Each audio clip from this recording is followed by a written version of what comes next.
Voltando aqui com nossa aulinha aqui das vanguardas, certo?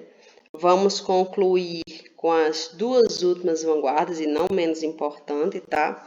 Que são o expressionismo, que surgiu na Alemanha. Consequentemente, o expressionismo, ele tem seu idealizador, o Vicente Van Gogh, e aí ele vai ironizar a perspectiva romântica do século XIX, ou melhor, a perspectiva impressionista, tá? O nome expressionismo, ele surge justamente como uma crítica ao impressionismo. Mas vamos lá diferenciar essas duas correntes. O impressionismo, ele surge lá no século XIX e o objetivo dele era justamente mostrar que a sociedade é que moldava o indivíduo, tá?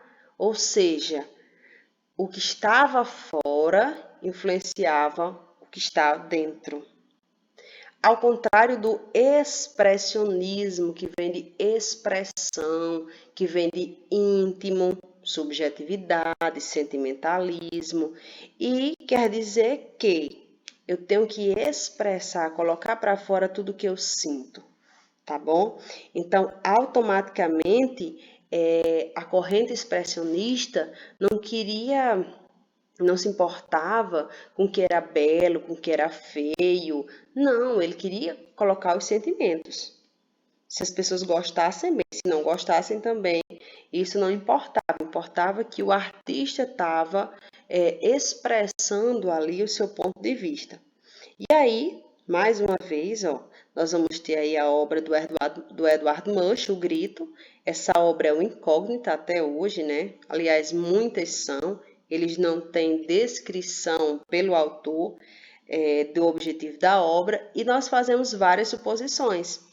Aqui, por exemplo, a gente se pergunta, é uma ponte? Né? Esse cara que está gritando, ele está correndo das pessoas que supostamente estão atrás dele? Ou isso é um barco? A planície azul que nós vemos é um mar? E aí, se vocês observarem, lá no finzinho da imagem, a gente vai ter pessoas como se fosse pescando, tá? E a brincadeira do Mush é sempre utilizar as mesmas cores, as mesmas perspectivas e etc, tá? Um outro autor que a gente vai ter que mencionar aqui, como eu já falei, é o Van Gogh e o Franz Marc. O Franz ele não vai ser muito reconhecido, mas ele vai trazer para nós a perspectiva de ilusão de ótica. Nessa obra, por exemplo, ele traz um unicórnio, certo? Não vou mostrar a vocês, se não conseguirem ver, eu prometo que na sala a gente desvenda esse mistério, beleza? Vamos continuar. Para concluir, vamos falar um pouquinho sobre o surrealismo. O surrealismo, gente, ele rompe totalmente com a ideia dadaísta e ele surge em Paris em 1924.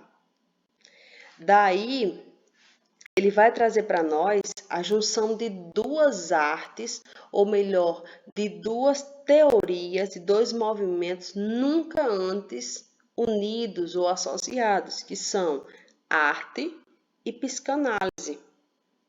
Por que surge a psicanálise aí?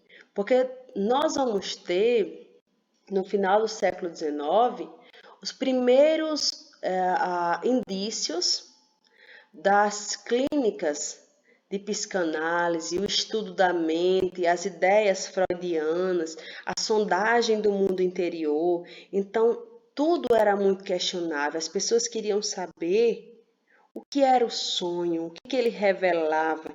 E aí, o principal representante desse movimento vai ser o Salvador Dalí, tá? O Salvador Dalí e o René Magritte serão os nomes auge desse movimento.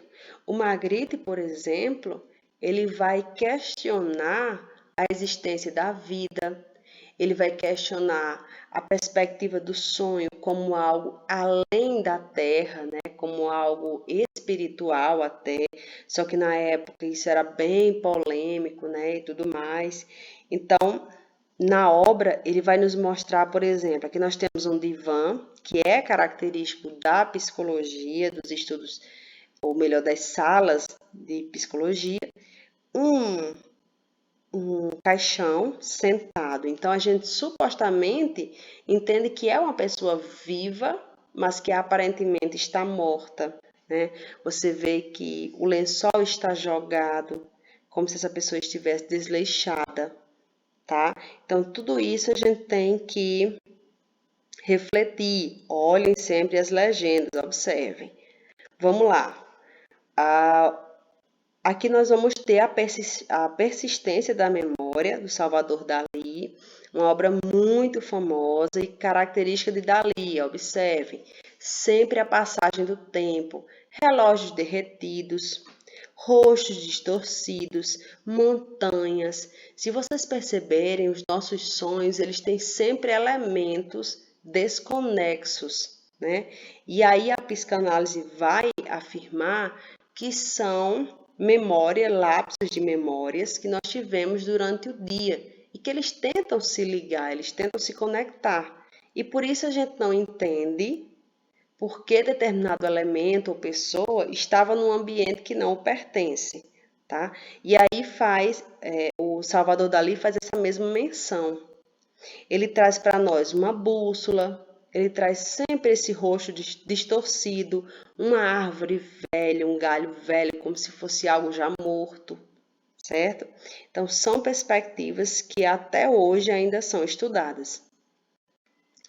E aí, ó, para a gente concluir, nós vamos ter essa obrazinha do Magritte aí, onde uma maçã, ela cobre o rosto da personagem, é uma crítica, porque ao lado nós temos a seguinte frase: tudo que vemos esconde outra coisa. E nós queremos sempre ver o que está escondido pelo que vemos. Então, os autores eles visavam essa crítica, essa reflexão social.